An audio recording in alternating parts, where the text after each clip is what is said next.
Do you doubt yourself going into games? Does this self-doubt hold you back from performing at the level you know you're capable of? Well, in this video, you're going to learn how you can overcome self-doubt as an athlete.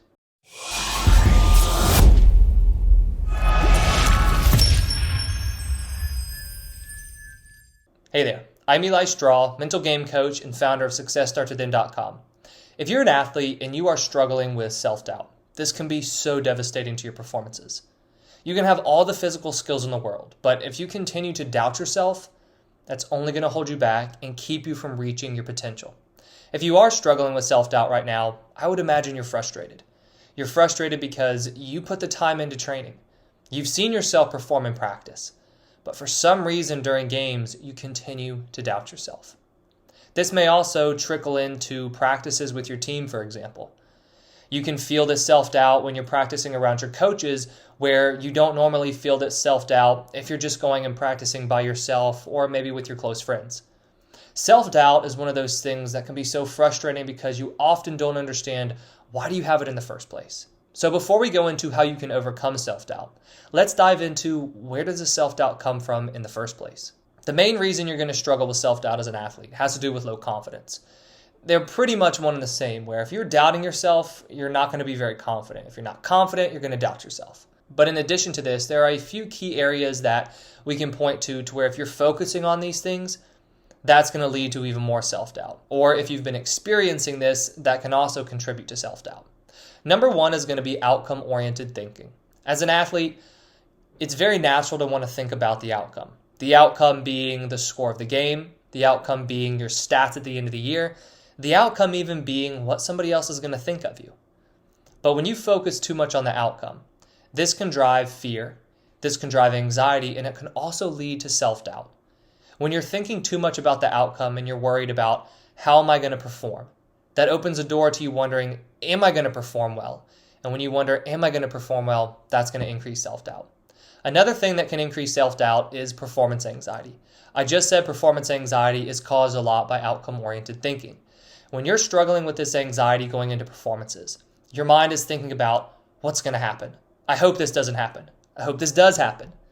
When you have all those kinds of hopes and worries in your mind, that can also lead to self-doubt. A third reason that you may be struggling with self-doubt has to do with something more physical or at least something more based in past performances, and that is having a lot of bad games recently. If you've been struggling in your performances and for the past 2 weeks or even just the past couple of games, you haven't been performing as well.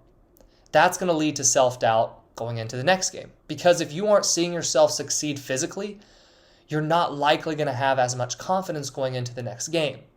This can even be taken on a smaller scale to where if you are a tennis player, for example, and you've lost a few games in a row, or you've even just lost a few points in a row, that can lead to self-doubt because what's most recently on your mind is you not doing well, therefore you're going to doubt yourself moving forward. And a fourth reason that you might be struggling with self-doubt has to do with perfectionism. More specifically, it has to do with the way that you evaluate yourself. When you're a perfectionist, you likely evaluate yourself by looking at all the things you did wrong. Now, this is coming from a place of desiring improvement. You're looking at everything you did wrong, thinking, okay, that's how I'm going to get better. But this also has the negative effect of causing self-doubt. If after every practice or after every game, all you're doing is going and finding the things you did wrong, well, after doing that for a while, what is your mind full of? Your mind's full of things you did wrong. And I just said that when you have bad performances back to back to back, that causes self-doubt because the most recent thing on your mind is you performing badly. Well, if all you're finding after a performance is something you did wrong, well then what's on your mind? What you did wrong. And that's going to lead to self-doubt because you're focused on what you did wrong rather than focusing on the things that you did right. And then asking yourself where you can improve, but doing it in a more healthy way that's actually going to lead to growth within your sport. To overcome self-doubt, we need to work on building confidence. So what I'm going to do now is give you 3 different exercises that you can use to work on building confidence as an athlete. Exercise number 1 is self-talk. If you change the way that you speak to yourself and you change the way that you think, that's going to increase confidence and that's going to reduce self-doubt. What you want to do is list out all the negative beliefs you have, all the negative things you say to yourself. Then write some positive alternatives. Begin repeating those positive alternatives to yourself on a daily basis. Whenever you're at practice or whenever you're playing a game, repeat those positive phrases to yourself. When you speak to yourself more confidently, you're not going to doubt yourself as much. An example is, I don't know if I can do this. Instead of saying that, say, I can do this. I trust in my training. I know that I'm a great player. Tool number 2 is visualization. Building the memory of success is key to improving confidence, which equally is key to overcoming self-doubt. Visualization is the act of rehearsing in your mind you performing your sport. So let's say that you are a football player, for example, and you're really doubting yourself right now with catching passes. Well, what you can do is you can visualize yourself running routes and catching passes. All you have to do for visualization is think, what parts of my game right now am I doubting myself the most in?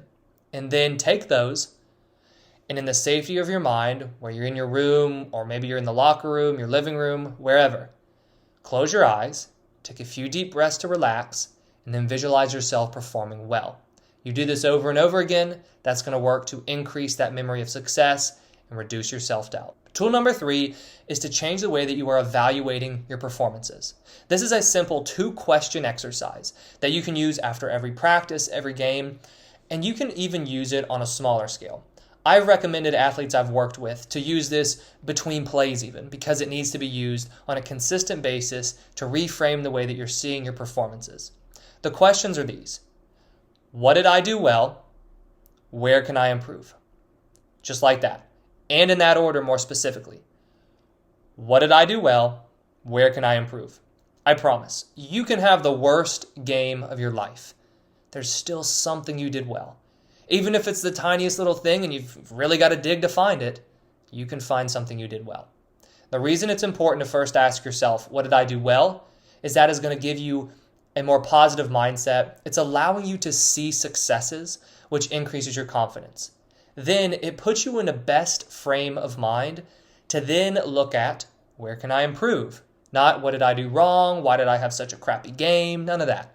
It's where can I improve? If your goal is to continually get better and better and better, you don't need to be beating yourself up. You need to be effectively using your mistakes for improvement, learning from them, putting those lessons into action in practice, and then getting better in your performances. So use those 3 tools, the self-talk, the visualization, the 2-question self-analysis exercise, and put that into practice, and that will help to reduce your self-doubt as an athlete.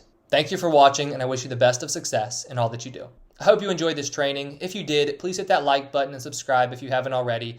We put out new trainings each week on sports psychology and the mental game. If you have any questions about this training or any sports psychology topic, please leave a comment below. If you want to learn more about myself or Success Starts Within, head over to successstartswithin.com. Once again, thank you for watching, and I wish you the best of success in all that you do.